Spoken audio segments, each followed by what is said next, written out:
جیسے آج کل ہم انڈیا میں دیکھتے ہیں کہ انڈیا میں ظاہر مسلمان 15-20-25 کروڑ ہیں جو ایک بہت بڑی تعداد ہے، لیکن وہ انڈیا کا جو بھی نظام چل رہا ہے اس وقت، چاہے وہ ہندوتوا کا نظام ہو چاہے وہ سیکولر نظام ہو، لیکن انہوں نے اس کو قبول کر لیا ہے۔ اس نظام کے اندر ہی وہ کوشش کریں کہ کسی نہ کسی طرح سروائیو کریں۔ جیسے آج کل ہم انڈیا میں دیکھتے ہیں کہ انڈیا میں ظاہر مسلمان 15-20-25 کروڑ ہیں جو ایک بہت بڑی تعداد ہے، لیکن وہ انڈیا کا جو بھی نظام چل رہا ہے اس وقت، چاہے وہ ہندوتوا کا نظام ہو چاہے وہ سیکولر نظام ہو، لیکن انہوں نے اس کو قبول کر لیا ہے۔ اس نظام کے اندر ہی وہ کوشش کریں کہ کسی نہ کسی طرح سروائیو کریں۔ بسم اللہ الرحمن الرحیم۔ السلام علیکم ناظرین، دین میں ترجیحات کے عنوان سے ہماری سیریز جاری ہے۔ اسی موضوع کو ہم کنٹینیو کر رہے ہیں۔ ہمارے ساتھ تشریف رکھتے ہیں ڈاکٹر محمد واسع صاحب۔ ڈاکٹر صاحب، ہم بحیثیت مجموعی مسلمانوں کی جو کیفیت پستی کی جانب ہے، اس میں غلامی ایرا جو تھا وہ بہت بڑا، اس نے تو بالکل ہی ان کو زمین بوس کر دیا تھا نا۔ اور اس غلامی ایرا میں مزاحمت کے بجائے آپ نے قبولیت کا عنصر اختیار کیا۔ چھوٹی بہت مزاحمت ہوئی بھی، جیسے سید احمد شہید نے کی ایک مزاحمت، یا شاہ ولی اللہ نے ایک علمی دائرے کے اندر کی، لیکن بحیثیت مجموعی مسلمانوں نے اس نظام کو ایز اے نظام زندگی قبول کر لیا اور اس کے خلاف مزاحمت نہیں کی۔ جیسے آج کل ہم انڈیا میں دیکھتے ہیں کہ انڈیا میں ظاہر مسلمان 15-20-25 کروڑ ہیں جو ایک بہت بڑی تعداد ہے، لیکن وہ انڈیا کا جو بھی نظام چل رہا ہے اس وقت، چاہے وہ ہندوتوا کا نظام ہو چاہے وہ سیکولر نظام ہو، لیکن انہوں نے اس کو قبول کر لیا ہے۔ اس نظام کے اندر ہی وہ کوشش کریں کہ کسی نہ کسی طرح سروائیو کریں۔ وہ ان کو جینے نہیں تو وہ ظاہر ہے وہ جتنا آپ سرنڈر کرتے جائیں گے وہ اتنا آپ کو اور دباتے چلے جائیں گے، کیونکہ دوسرا نظام جو ہے وہ تو اپنے آپ وہ چاہتا ہے کہ ہر چیز میری مرضی کے مطابق چاہتا ہے۔ تو وہ جو غلامی ہے جس کو مولانا مودودی نے بہت یعنی ایک تو فزیکل غلامی ہوتی ہے، مولانا مودودی نے لکھا کہ یہ ذہنی غلامی ہے، اور یہ ذہنی غلامی جو اصل میں یہ سب سے بدترین ہوتی ہے، کیونکہ آپ پھر وہ آدمی جس نے آپ کے اوپر قبضہ کر کے آپ کے اوپر جو ہے نا وہ آپ کا اپنا غلام بنا ہوتا ہے، آپ اسی کو اپنا مالک سمجھنے لگتے ہیں، اسی کو اپنا جو ہے نا وہ مسیحا سمجھنے لگتے ہیں، اور اسی کو اپنا مشکل کشا سمجھنے لگتے ہیں۔ تو یہ بدترین غلامی کی قسم ہے کہ جو مسلمانوں کے حصے میں آئی اس پورے استعماری نظام کے نتیجے میں، جو آج بھی دنیا کے اندر ایک بڑی تعداد میں موجود ہے۔ اچھا، اس میں یہ صرف یہی نہیں ہوا کہ وہ غلامی نے، بلکہ وہ غلامی اپنے ساتھ اپنی پوری آئیڈیالوجی بھی لائی تھی۔ غلامی ہے یہی نا، تو غلامی صرف ہوتی ہے ذہنی غلامی۔ جو مولانا مودودی نے لکھا یہ بات، انہوں نے کہا ذہنی غلامی یہ ہوتی ہے کہ آپ دوسرا جو نظام ہے نا اس کو ایز اے نظام ایکسیپٹ کر لیں۔ نہیں، میں اس میں اس وجہ سے کہہ رہا ہوں یہ بات اکثر ہماری کتب میں اس میں پڑھائی جاتی رہتی ہے، یا لوگ اسی کنفرم کہ بھئی انگریز یہاں ہمیں لوٹنے آیا تھا، اس نے ہمیں لوٹا اور چلا گیا۔ تو یہ صرف لوٹنا نہیں تھا، بلکہ بنیادی طور پر وہ اپنا پورے تہذیبی غلغلے کے ساتھ اور تمام چیزوں کے ساتھ اس نے امپوز کیا تھا۔ اس نے اسلامی علمیت کو ریپلیس کیا، جیسے مسلمانوں میں جو مسائل کے حل کے لیے قاضی کا نظام تھا اس کو کورٹ سے ریپلیس کر دیا، پھر اپنا انگریز زبان، پھر کلچر، ہر چیز اپنی لے کر آیا تھا۔ ایسا نہیں تھا اس کو صرف مال و دولت۔ لیکن بر صغیر پاک و ہند میں ابتدائی طور پہ تو مسلمانوں نے انگریز کو لٹیرا سمجھا اور انہوں نے اس کے خلاف مزاحمت کی، لیکن پھر ایک پوائنٹ پہ ہتھیار ڈال دیے۔ یہ 1857 کے بعد، اور 1857 کے بعد بھی سید احمد شہید کے بعد تو میرے خیال ہے بالکل ہی سمجھ لیں مسلمانوں نے کہا کہ اب ان کا ہم کچھ ہو ہی نہیں سکتا نا۔ تو پھر مسلمانوں نے ان کی فکر اور ان کے نظریے اور ان کی جو بادشاہ تھی اس کو قبول کر لیا، اس کو امبریس کیا بیسیکلی مسلمانوں نے۔ تو وہ کیا ہوتا ہے کہ ایک لٹیرا جو ہوتا ہے اس کو تو لوگ آخر تک لٹیرا ہی سمجھ رہے ہوتے ہیں نا، تو وہ اس طریقے سے نہیں تھا، بلکہ 50 سال بیچ میں ایسے گزر گئے کہ جب مسلمانوں نے انگریز کے نظام کو ہی اپنا سایہ سمجھا اور سمجھا کہ انگریز کا یہاں پہ آنا ہمارے لیے بہت بڑی بلیسنگ ہے اور رحمت ہے، اور انگریز کی وجہ سے ہی سمجھ لیں ہم پورا ہمارے نظام قائم و دائم ہے۔ تو وہ انگریز کو ہی اپنا سب کچھ سمجھنے لگے تھے۔ وہ جو چند 100 تھے ان کے نظام کو ہی لوگ سمجھنے لگتے تھے کہ یہی ہمارے ساری چیزوں کا حل ہے۔ اور اس میں یہ مسلمان بھی تھے، ہندو بھی تھے، ہندو زیادہ تھے، مسلمان کم تھے، لیکن مسلمانوں نے اور مسلمانوں کے علماء نے بھی ایٹ سم پوائنٹ یہ محسوس کیا کہ اب ہمیں صرف یہ کرنا چاہیے کہ اپنے دین کو اپنے مدارس تک محفوظ کریں تاکہ یہ محفوظ رہے کم سے کم، اور بقیہ دنیا میں جو انگریز کا نظام چل رہا ہے وہ چلتا رہے اسی طرح۔ وہ انہوں نے اس غلامی کو حالات کے حساب سے قبول کر لیا۔ وہ انہوں نے ایک سمجھ لیں ان کا ایک ڈیفینسو وہ تھی ٹیکٹک تھی کہ جو ہم بچا سکتے ہیں چلو اس کو تو بچا لیں فی الحال، ورنہ یہ نہ ہو کہ اس غلامی کا اثر ہمارے جو دین کی پوری ہسٹری ہے اور جو کچھ دین کا حصہ ہے وہ بھی اس سے بھی ہم غائب ہو جائے نا۔ تو انہوں نے اس کو برقرار رکھا، لیکن اس کے نتیجے میں بقیہ تمام چیزوں سے وڈرا کر لیا انہوں نے۔ بس یہ ہے وہ جو گیپ جو ہے بنیادی طور پر ہماری یہ سمجھ لیں، یہ اس گیپ کو پھر مولانا مودودی نے اپنے علمی کام کے ذریعے اپنے فل کرنے کی کوشش کی، لیکن ابھی بھی وہ گیپ فل نہیں ہوا ہے۔ وہ نہیں ہوا، لیکن مولانا مودودی نے یاد دلانے کا بڑا کام کیا۔ ابھی بھی مسلمانوں کی کہ بھائی یہ حقیقت ہے، اس سے نکلو، انہوں نے مغرب پہ جتنی تنقید کی اور جس انداز سے کی وہ اپنی نوعیت کی، یعنی اقبال ابھی بھی سمجھ لے مسلمانوں کی بڑی اکثریت جو ہے نا وہ یہی سمجھتی ہے کہ دین ہمارے لیے یہ چند عبادات ہیں، اس میں آپ قربانی کو بھی ایڈ کر لیں کہ جو اس طرح کی جو ہماری سوشل مظاہر ہیں، جو مظاہر ہیں اس کے اوپر لوگ عمل کرتے ہیں. تو منافع خوری معاشرے میں چل رہی ہے، سود کے اوپر پورے ملک کا نظام چل رہا ہے، تو یہ ساری چیزیں چل رہی ہیں معاشرے کے اندر. اچھا، کیا میں ایک ویسے سوال کرنا چاہوں گا کہ حالیہ عرصے میں جو ہمارے حکمران جیسے تحریک انصاف کے عمران خان صاحب آئے اور آ کے انہوں نے یعنی اس سوچ میں جو آپ نے بیان کی ہے، اس سوچ کو اور مضبوط کرنے میں یہ جو بیانیہ تھا بھائی مدینے کی ریاست، ایک تو کیا آپ کو نہیں لگتا کہ اس مدینے کی ریاست کو بھی اس نے اپنے طریقہ حکمرانی کے ذریعے اس کو بھی خراب کیا، ڈیمونائز کیا؟ مطلب لوگوں کے لیے ہو گیا یار یہ کیا ایسی تھی مدینے کی ریاست.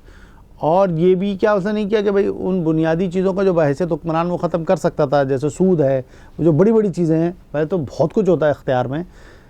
تو وہ نہ کر کے بھی اس نے ان کے ساتھ کمپرومائز کر کے بھی اس نے مدینے کی ریاست کے تصور کو ڈیمونائز کیا ایک طرف، اور دوسری جانب لوگوں کو یہ بھی کنونس کر دیا کہ اچھا بھائی یہ ایسے ہی دین ہوتا ہے. اس پورے معاملے میں اس کے ساتھ ساتھ یہ بات سمجھنے کی ضرورت ہے کہ اگرچہ مسلمان عملی پہلو میں بعض بہت کمزوریاں ہیں ان کے اندر نا، لیکن بعض معاملات میں مسلمان بہت آگے ہیں، جیسے دین کے ساتھ محبت میں، اللہ کے رسول صلی اللہ علیہ وسلم کے ساتھ محبت میں، ناموس رسالت کے معاملے میں، یعنی بعض معاملات میں، ختم نبوت کے معاملے میں، یعنی مسلمان چاہے بے عملی کا شکار کیوں نہ ہو، اور ہو سکتا ہے نماز بھی نہ پڑھتے ہو، روزے بھی نہ رکھتے ہو، لیکن بعض معاملات میں مسلمان عقائد کی بنیاد پر بہت اسٹرانگ ہے. اور یہ ان میں سے ایک چیز ہے کہ جو مذہب کے ساتھ وابستگی ہے لوگوں کی، یعنی مذہب کی محدود فہم کے باوجود لوگوں کے اندر ایک دین کے ساتھ بڑی اسٹرانگ وابستگی موجود ہے، اور لوگ دین کے اوپر عمل کرنا چاہتے ہیں، لوگ دین کے اوپر عمل کرتے ہیں جو جس حد تک جس کو دین کو سمجھتا ہے. اب یہ ہوتا ہے کہ بہت سارے لوگ ظاہر اس محبت سے ایک سیاسی فائدہ اٹھانے کی کوشش کرتے ہیں، پہلے بھی ایسا ہوتا رہا ہے، ایکسپلائٹ کرتے ہیں، اور پہلے بھی خلفاء بھی اس بات کی کوشش کرتے رہے ہیں، جو خلافتیں چلتی رہی ہیں، چاہے وہ عثمانیہ ہو یا اور بنو عباس کی ہو، کہ انہوں نے ایک دین کے اس کو ایک ایکسپلائٹ کیا کہ چلو بھائی ہم خلیفہ ہیں، اللہ تعالیٰ کا خلیفہ جو ہے نا وہ نائب ہوتا ہے، اور اس بنیاد پہ آپ ہماری بات کو مانیں، اور ہم جو ہے نا وہ حضور اکرم صلی اللہ علیہ وسلم کے جو ہے نا وہ ہیں سچے فالوور ہیں. لیکن وہ ایکسپلائٹ کرتے رہے، تو دنیا میں جتنی بادشاہتیں قائم ہوتی رہی ہیں وہ بھی کرتے رہے. اور پاکستان میں یہ صرف سیاسی تک نہیں ہے، فوجی جنرل بھی ایسے آئے کہ جنہوں نے دین کو استعمال کیا، ایکسپلائٹ کیا. تو چونکہ یہ پاکستان کے عوام کی ایک دین کے ساتھ محبت ہے کہ جو بہرحال ایک بہت بڑی حقیقت ہے، اس کو مختلف سیاستدان یا حکمران جو بھی آتے ہیں وہ اپنی مرضی کے مطابق استعمال کرنے کی کوشش کرتے ہیں. لیکن ساتھ ساتھ یہ بھی ہے کہ لوگ بھی ظاہر ہے چونکہ ایک لوگوں کے ذہن میں دین کا ایک آئیڈیل تو موجود ہے نا، اور لوگ اس کی نظر میں دیکھتے اور پہچانتے ہیں، تو اس لیے یعنی ایک فرد اگر کوئی بات کر بھی رہا ہو نا، تو لوگ اگر آپ اس سے پوچھیں کہ کیا واقعی مدینے کی ریاست یا حضور اکرم صلی اللہ علیہ وسلم کی شریعت معاشرے میں آ گئی ہے، نظام آ گیا ہے، تو لوگ کہیں گے ایسا تو نہیں ہے بالکل. تو یعنی لوگ دین کے آئیڈیلز کو بھی سمجھتے ہیں، اور لوگ سمجھتے ہیں کہ خلافت راشدہ کو ریوائیو ہونا چاہیے، جو حضور اکرم صلی اللہ علیہ وسلم کا جو نظام تھا اس کو ریوائیو ہونا چاہیے. تو وہ جب تک ریوائیو نہیں ہوگا، جب تک کوئی اگر یہ کہتا بھی رہے نا کہ مدینے کی ریاست بن گئی ہے اور خلافت قائم ہو گئی ہے،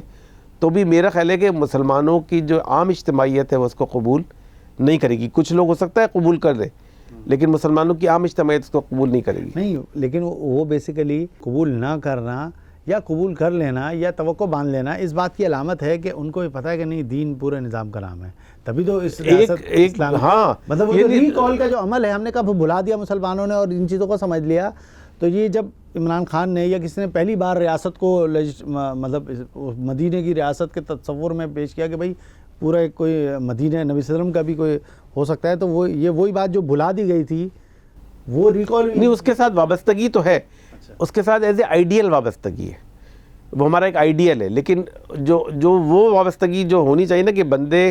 کو، کہ بندہ اپنی زندگی کے اندر دین کے تمام طریقے پر عمل پیرا ہونا شروع کر دے، اور اس بات کی جد و جہد کرے کہ ہمارے معاشرے کے اندر شریعت کا نظام آئے، حضور اکرم صلی اللہ علیہ وسلم کا نظام آئے، اس وابستگی تک نہیں ہے. میں چھوٹی سی قطع کلامی اگر مطلب یہ اسی کی دلیل تو نہیں ہے کہ جیسے ہی اناؤنس ہوتا ہے بھائی اسلامی بینک آ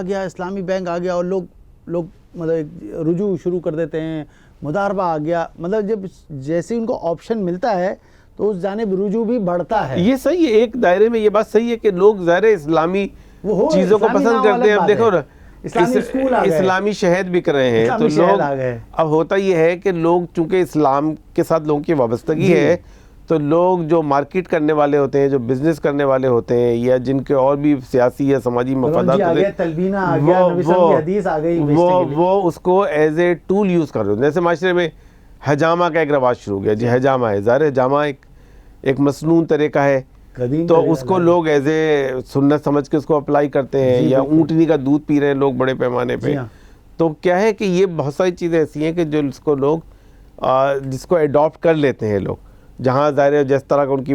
مفادات ہوتے ہیں، جو ان کی ضرورت ہوتی ہے. لیکن کیا وہ یہ بات یہ عمل ان کو ریکال نہیں کرتا کہ بھائی دین پورے دائرے میں ان پارٹ ابھی، لیکن ایز اے ہول مسلمانوں کی اجتماعیت جو ہے نا ابھی اس بات پہ پوری طرح کلیئر نہیں ہے کہ دین کو ایز اے ہول ہونا چاہیے. اور دوسری بات یہ ہے کہ پاکستان میں وہ کون ہے کہ جو اس دین کو ایز اے ہول نافذ کر سکتا ہے، تو لوگ اس کو بھی کلیئر نہیں ہے. تو اس کے نتیجے میں پھر لوگ سمجھتے ہیں کہ چلو بھائی جو ہم کر سکتے ہیں اپنے دائرے میں وہ کریں. جیسے ایک بہت بڑے پیمانے پہ خدمت کا کام ہوتا ہے، لوگ غریبوں کی خدمت کر رہے ہیں، ہسپتال بنا رہے ہیں، مدرسے چلا رہے ہیں، ایک بہت بڑا خدمت خلق کا کام ہے نا، لوگ کر رہے ہیں. ظاہر ہے اربوں روپے لوگ اس کے اندر ڈونیشن کرتے ہیں زکوٰۃ کی صورت میں، صدقات کی صورت میں.